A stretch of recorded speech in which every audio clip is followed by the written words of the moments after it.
Muchas gracias, buenos días. Y si yo os voy a hablar sobre biodiversidad y biotecnología después de estas dos estupendas charlas previas. De hecho, las tres charlas se enmarcan en el tema global sobre biodiversidad, porque las tres son bastante biodiversas. Gracias. Pero yo me voy a centrar sobre la conservación ex situ de la biodiversidad animal y en concreto sobre el banco celular del lince ibérico.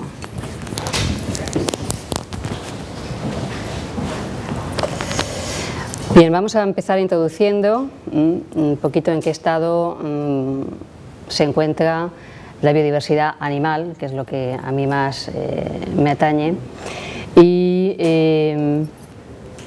haciendo referencia a los datos proporcionados por la UICN, por la Unión Internacional, la Unión Mundial para la Conservación de la Naturaleza, pues tenemos de las 44.838 especies animales estudiadas, que no deja de ser una infimísima parte de las especies animales que tenemos, aproximadamente tenemos 1,5 millones de especies animales, con lo cual si tenemos estudiadas 44.800, pues es una ínfima parte, pero bueno, esto es lo que tenemos. Esperemos ir profundizando y aumentando cuantitativa y cualitativamente.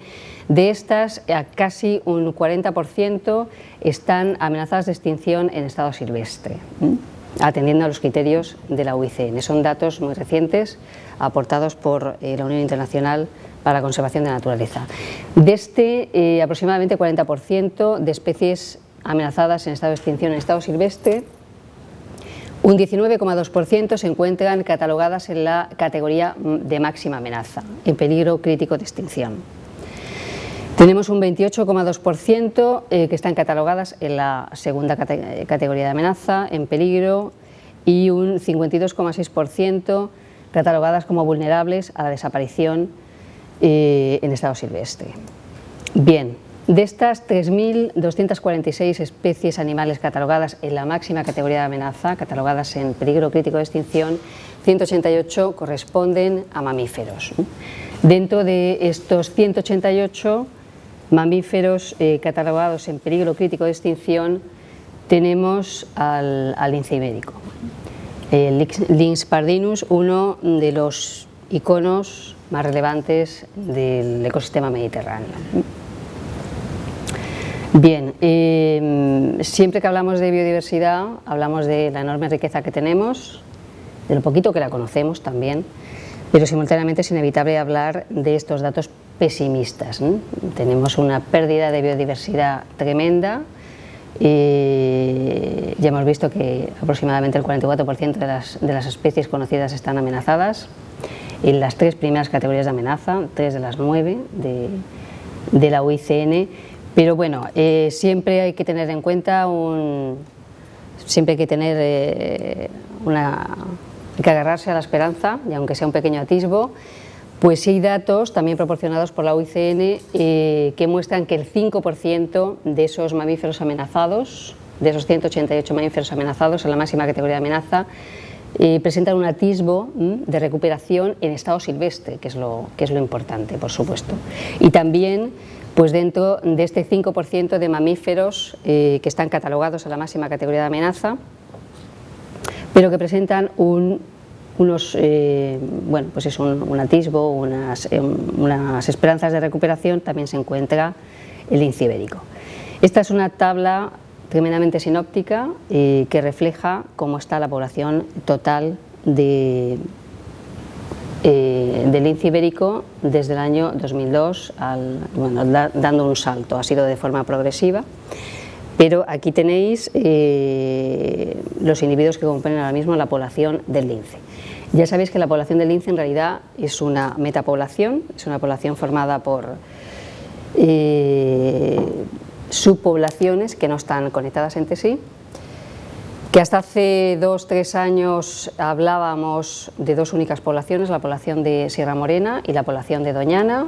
Hace unos 2 o 3 años apareció un pequeño núcleo poblacional en Castilla-La Mancha de 10, máximo 15 individuos, pero nos vamos a restringir a las poblaciones más conocidas, que son estas dos, la población de Sierra Morena y de Doñana. Pues bien, en el año 2002 teníamos una población total de 102 individuos, 60 en Sierra Morena. La verdad es que con el puntero se trabaja mucho mejor. 60 en Sierra Morena y 42. Bien, pues tenemos, en el año 2002 teníamos en Sierra Morena 60 individuos, en Doñana 42, con un total de 102. Esto ha ido de forma progresiva y realmente pues estamos contentos, entre comillas, hay que seguir trabajando y se trabaja bastante duro, pero es realmente muy difícil cuando se tienen 102 individuos de salir del torbellino de la extinción. Es tremendamente complicado. Y de momento se ha conseguido, hay muchos problemas colaterales. Bueno, al final, si tenemos tiempo, se comentará el problema que está ahora mismo abordando a la cría en cautividad. En fin, estamos hablando de una especie bastante endogámica, donde es muy complicado sacarla de ese torbellino de la extinción, pero hablar de 102 individuos y haber sido capaces de incrementar por 2,5 veces aproximadamente la población es muy difícil. Los datos son alentadores, pero no hay que bajar la guardia en ningún caso. En el año 2010, estos son datos muy recientes que acaba de dar a conocer la Consejería de Medio Ambiente de la Junta de Andalucía, la población de Sierra Morena ha pasado a tener 180 individuos y de Doñana 73, con un total este año censados por fototrampeo de 253 individuos. Bien, nos acogemos a esa esperanza, a ese atisbo de esperanza, pero sin desde luego bajar la guardia en ningún momento. Bien, desde la OICN se considera la lista roja de especies amenazadas como el símbolo de la salud y el bienestar del planeta. Afortunadamente cada vez tenemos más en cuenta y consideramos que preservar nuestro patrimonio biológico es nuestra obligación, pero no solo es nuestra obligación, realmente es también nuestro interés. Es nuestro interés porque nosotros formamos parte integrante del ecosistema en mayúsculas. Cualquier alteración en el ecosistema nos va a influir. Por lo tanto, es nuestra obligación conservar el patrimonio biológico, nuestro patrimonio biológico entero, pero también tenemos interés en ello, para preservar el ecosistema con mayúsculas, del cual formamos parte integrante, por supuesto. Bien, pérdida de biodiversidad, hablamos de biodiversidad, de la importancia tremenda de esa biodiversidad, y es inevitable hablar de esa pérdida. Y también, por lo tanto, evidentemente, cómo podemos evitarla. Pues bien, desde mi punto de vista, con todas las estrategias de conservación de que dispongamos, absolutamente todas.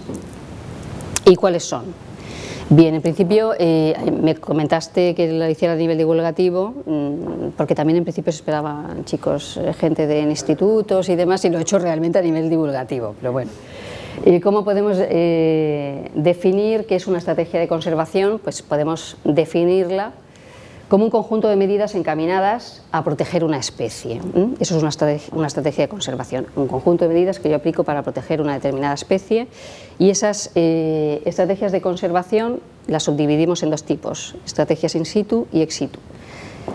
¿Cuál es la diferencia? ¿Dónde se desarrollan, dónde se llevan a cabo esas estrategias de conservación?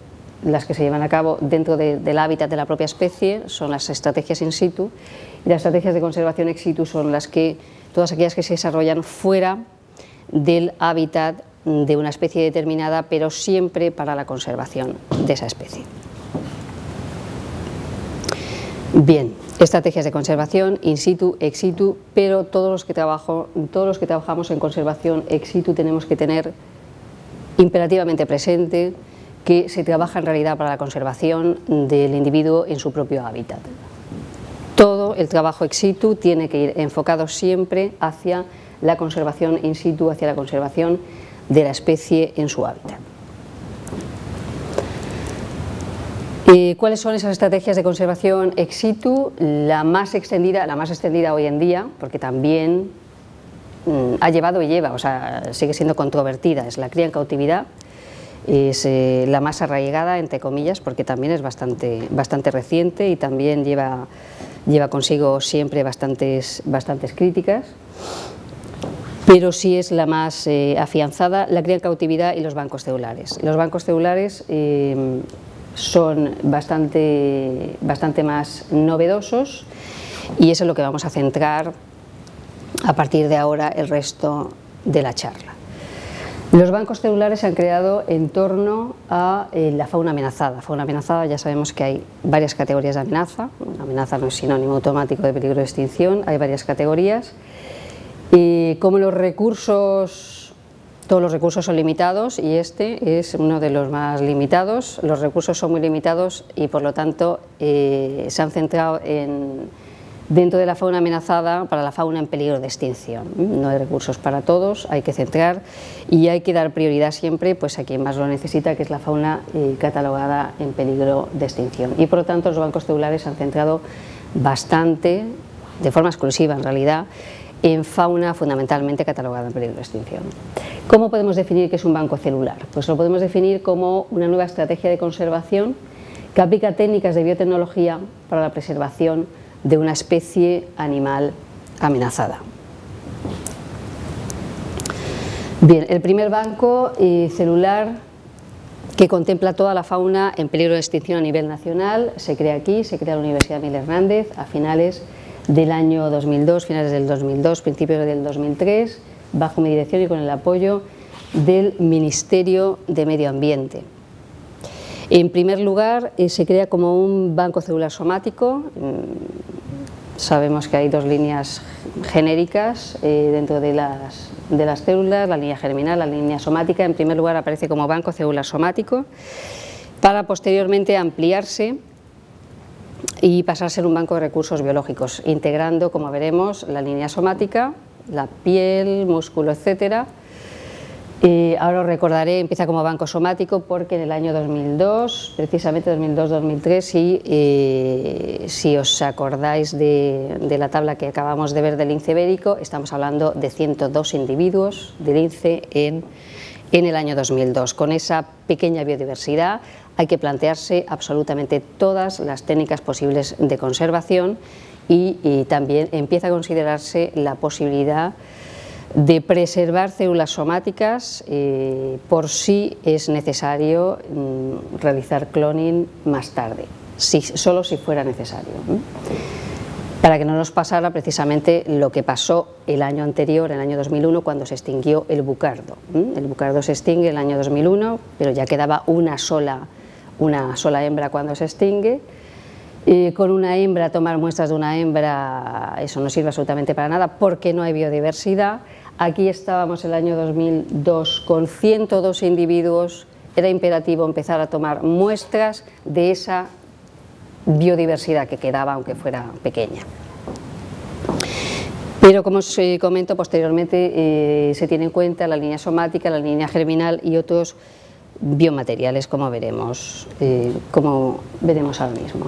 En el año 2005 es cuando se crea realmente de forma legal el Banco de Recursos Biológicos y Genéticos del lince ibérico, mediante un convenio de colaboración entre la Consejería de Medio Ambiente, la Junta de Andalucía y la Universidad Miguel Hernández. Lo que se crea en el año 2005 es un banco de recursos biológicos y genéticos de la fauna más amenazada de Andalucía, donde el papel preponderante lo tiene el lince ibérico.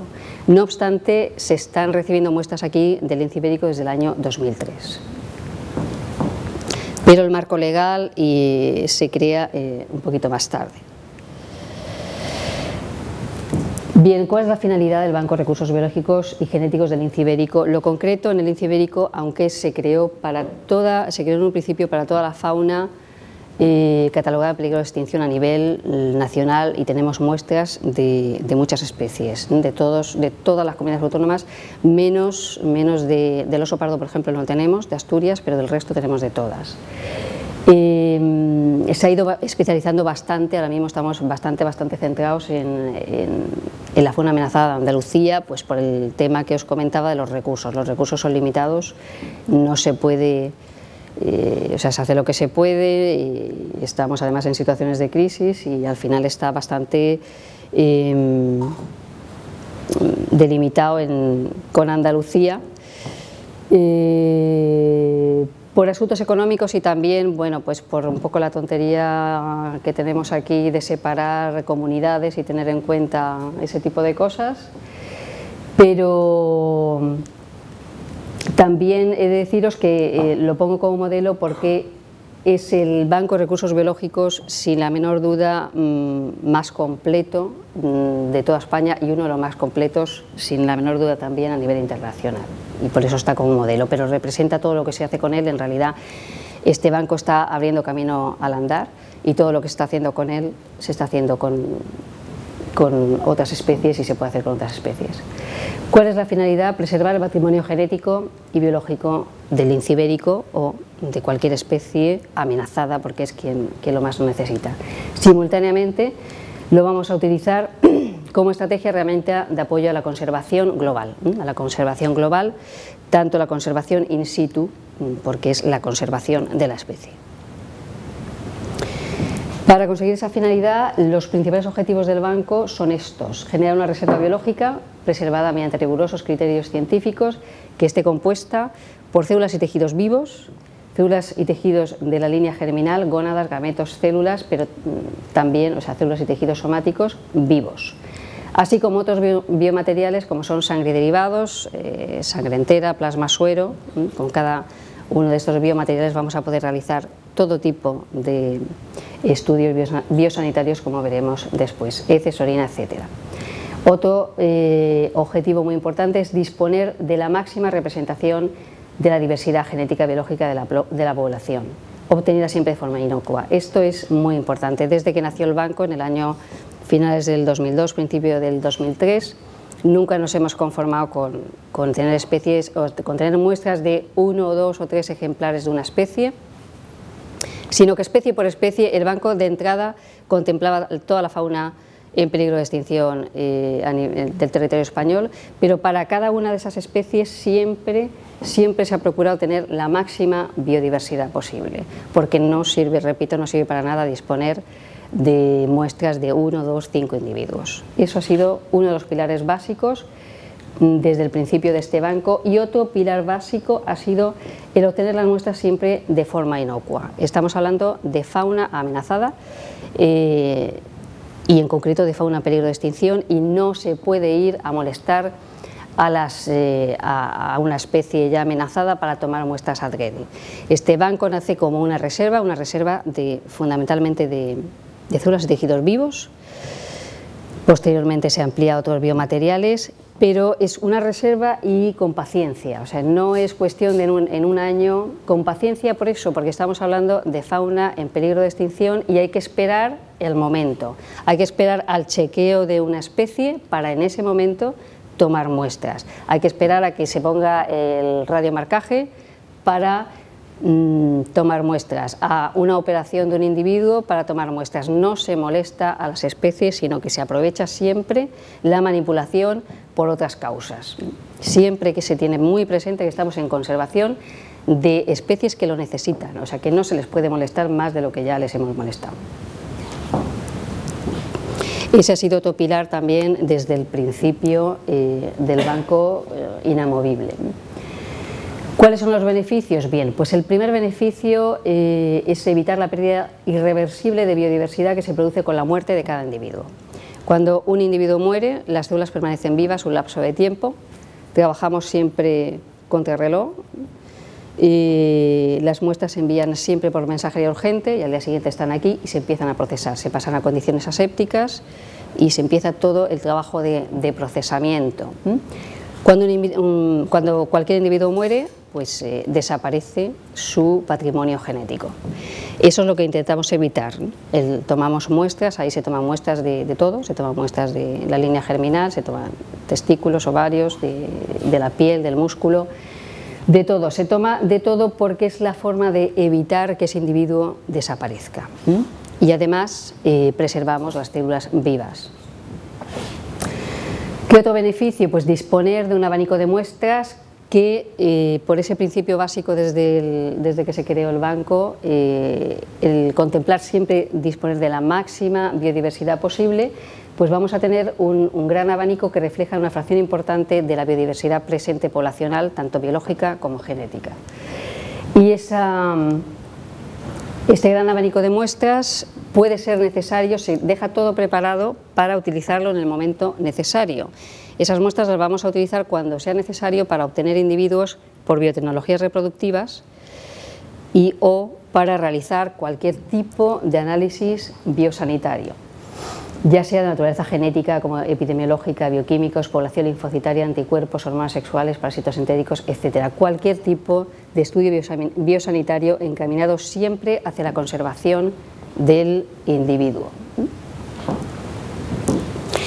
Deciros que en el lince ibérico en el lince ibérico desde luego no se hace nada, nadie puede hacer nada por libre, está todo tremendamente consensuado, por eso cuando digo necesitamos disponer de todo lo necesario para en el momento que se precise poder intentar obtener individuos por biotecnologías reproductivas o realizar cualquier tipo de análisis. Cualquier tipo de análisis o el intentar obtener individuos por cualquier tipo de biotecnología requiere de un consenso, que además es una locura, ¿eh?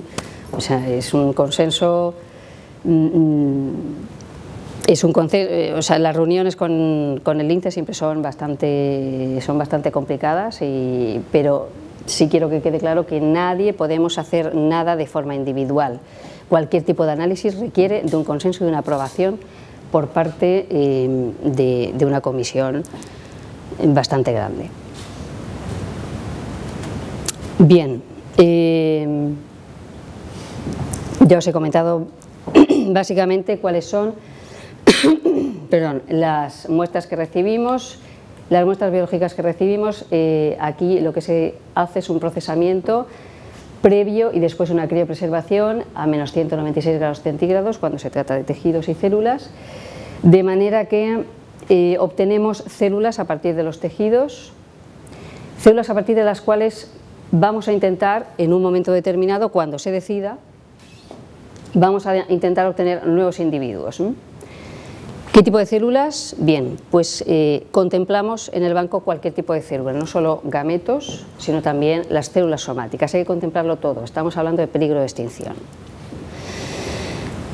También recibimos otros biomateriales y a partir de estos biomateriales vamos a realizar o vamos a poder realizar cualquier tipo de estudio que favorezca la preservación de los individuos existentes. Y aquí en estos otros biomateriales pues tenemos tanto células somáticas como la sangre y derivados, heces, orina, etc.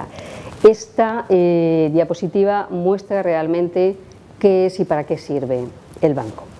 Recibimos una serie de muestras biológicas a partir de las cuales, ¿qué es lo que pretendemos? Pretendemos intentar obtener nuevos individuos a través de una serie de biomateriales como son las células, todo tipo de células, tanto de la línea germinal como de la línea somática, y también intentamos con otro tipo de biomateriales favorecer la preservación de los individuos ya existentes. Esta diapositiva refleja realmente el grueso, qué es lo que hace y para qué sirve el banco. Bien, estos son diferentes tipos celulares, cultivos celulares que realizamos. Esto es un testículo de un cachorro recién nacido de lince, cachorro que evidentemente murió, porque si no, no tendríamos el testículo. Cuando tenemos muchas muestras también incluso de fetos, con lo cual tenemos biodiversidad de individuos que incluso no han llegado a nacer, o de individuos, estos son cachorros, esto es de un cachorro, estos ovocitos son de linces hembras atropelladas, tenemos preservados los ovocitos. Estos son un trozo de tejido epitelial liberando células, tejidos de fibroblastos, de células epiteliales, son distintos tipos de cultivos celulares, células vivas, tejidos vivos, todos o prácticamente todos procedentes de individuos muertos. Con lo cual estamos preservando su patrimonio biológico. ¿Qué investigación realizamos? Bueno, pues la investigación depende evidentemente del tipo de biomaterial en el que nos centremos. En concreto, relacionado con gametos y gónadas, necesitamos un modelo experimental, igual que Marte necesitaba un modelo experimental, que Río Tinto, pues nosotros algo más simple, un modelo animal que en felinos pues es el gato doméstico. El gato doméstico, utilizamos gónadas de gatos castrados que las clínicas de Elche y Alicante nos ceden de forma totalmente altruista, y con estas gónadas de gatos castrados pues se realiza investigación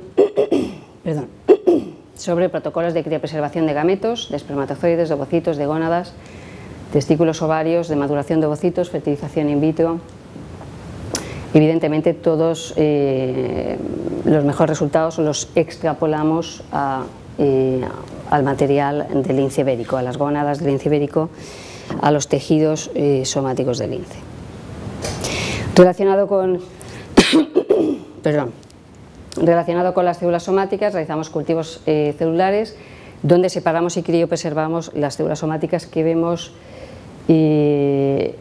óptimas para un posible uso futuro en transferencia nuclear, en cloning, si fuera necesario. Repito, cualquier actuación relacionada con el lince ibérico requiere de un consenso completo. Nadie puede hacer nada de forma individual, pero cuando empezamos el año 2002 con 102 individuos, sí se nos podía haber echado en cara, si en lugar de ir hacia arriba la población hubiera ido hacia abajo, el no haber tenido en cuenta también el tomar muestras procedentes de tejidos somáticos, de piel, para eventuales posibles clonaciones. Realizamos una criopreservación específica en distintos medios, específico de cada tipo de tejido y célula, piel, músculo, médula espinal, médula ósea, etcétera. Todo esto se deja preparado, procesado y criopreservado para utilizarlo en el momento que sea necesario, que puede ser el mes que viene, 2, 3 meses, 1 año, 5 años, 10 años, cuando sea. Bien, y con otros biomateriales como sangre, pues la sangre, procesamos la sangre entera, todas las células vivas de la sangre se criopreservan. A partir de la sangre entera también obtenemos plasma, obtenemos suero, en fin. Con las heces, por ejemplo, hacemos 3 tipos de procesamiento para poder hacer, se intenta contemplar absolutamente todo, que cada material que se procesa pueda servir para todo tipo de análisis biosanitarios. Con las heces, por ejemplo, estamos haciendo un estudio de parásitos entéricos de la población entera del lince, tanto la cautiva como la silvestre, pues a partir de heces depositadas en el banco, con Fernando Bornay, parasitólogo de aquí, de la Universidad Miguel Hernández. Se realizan colaboraciones externas, por supuesto, también todas estas colaboraciones externas, tiene que estar todo consensuado con este, con el otro, todos los análisis relacionados con el lince ibérico llevan un consenso previo. Y aquí se está viendo pues, residuos de antibióticos en el lince, por ejemplo, son los antibióticos que vienen con los conejos, hormonas ligadas al estrés, el sistema inmune, lo que está estudiando ahora son posibles factores relacionados con la enfermedad renal crónica que presentan los linces en cautividad, que es un serio problema actual, donde aproximadamente el 40% de los linces en cautividad tienen una enfermedad renal crónica. Hace un par de años los silvestres estuvieron afectados por la leucemia felina, que se la contagiaron, parece ser, los gatos silvestres. En fin, estamos hablando de una población muy pequeña, una población reducta, donde, repito lo que comenté al principio, pasar de 102 individuos en el año 2002 a 253 censados este año, pues en un principio parecía imposible salir de ese torbellino de la extinción. Hay que ser muy cauteloso porque pues siguen apareciendo muchos problemas, ¿no? Cuando no es de una índole es de otra, y desde mi punto de vista relacionado con la conservación, por supuesto, se tiene que contemplar todo, por lo menos de forma previa. Otra cosa es que se hará cuando se decida de forma consensuada que se tiene que hacer. Esa es una tabla de resumen que afecta que afecta al banco, donde bueno, pues aquí está el número de muestras aproximado que tenemos casi 3.000 muestras procedentes de prácticamente 200 individuos distintos de lince ibérico. Es una biodiversidad enorme. Esto es una biodiversidad enorme que en el año 2003 pues era imposible de imaginar. ¿Por qué tenemos de tantos individuos? Porque, como lo que os he comentado, tenemos muestras de fetos no viables, pero sí tenemos su patrimonio genético y lo tenemos guardado y está vivo. Tenemos muestras de muchísimos cachorros que no han sobrevivido. Tenemos muestras aquí desde el año 2003 de muchos individuos que ya murieron y de todos los que están naciendo. Ahora mismo ya está todo muy protocolizado. Al principio no, pero ahora ya sí es como van todos. Muchos de ellos van ya radiomarcados cada vez que se coge un lince y se anestesia siempre por cualquier otro motivo, y se aprovecha para tomar una pequeña biopsia del orden de milímetros, a partir de la cual pues, expandimos, hacemos cultivos celulares y expandimos ese patrimonio genético, ¿no? Y eso es lo que hace que tengamos una biodiversidad en reserva tan tremenda, ¿no? Bien, esto es un extracto del artículo 60 de la actual Ley de Patrimonio Natural y de la Biodiversidad, la Ley 42/2007, que se aprueba en el año 2007, y en esta ley, en el artículo 60, es el que corresponde a la Red e Inventario Español de Bancos de Material Biológico y Genético. En la elaboración de este artículo en concreto yo he participado como asesora.